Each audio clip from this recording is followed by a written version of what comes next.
Ciao, c'est Henri. Aujourd'hui, un boulanger m'a donné une belle idée d'exercice pour illustrer la proportionnalité et la proportionnalité inverse. Voici cet exercice. Avec 10 kg de farine, un boulanger peut faire 160 pains de 250 g chacun. Question petit a. Combien peut-il faire de pains de 250 g chacun avec 35 kg de farine? Précisez si la question fait appel à la proportionnalité ou la proportionnalité inverse. Je vous propose de mettre sur pause, de prendre des notes. Bonne recherche, attention, la réponse va apparaître dans un instant. Je vous propose de traduire le problème sous la forme d'un tableau. Avec 10 kg de farine, on peut faire 160 pains de 250 g chacun. Avec 35 kg de farine, c'est-à-dire 3,5 fois plus que 10 kg, on peut donc faire 160 pains de 200 g chacun multiplié par 3,5. Ainsi, ce problème est un problème de proportionnalité. Pour trouver le nombre de pains x, il suffit donc de calculer 160 multiplié par 3,5 et l'on trouve 560.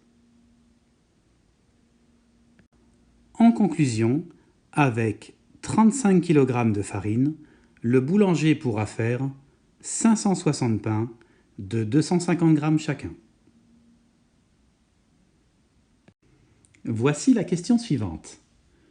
Le boulanger peut toujours faire 160 pains de 250 g chacun avec 10 kg de farine.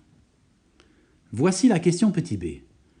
Combien peut-il faire de pains de 320 g chacun avec 10 kg de farine? Bien sûr, nous considérons que c'est le même type de pain, seule la masse a changé. Je vous propose de mettre sur pause, de prendre des notes. Bonne recherche. Attention, la réponse va apparaître dans un instant. Comme pour le petit a, je vous conseille de mettre les valeurs dans un tableau. Avec 10 kg de farine, le boulanger peut faire 160 pains de 250 g chacun. Supposons que la masse d'un pain fasse 100 g. Ainsi, la masse du pain a été divisée par 2,5.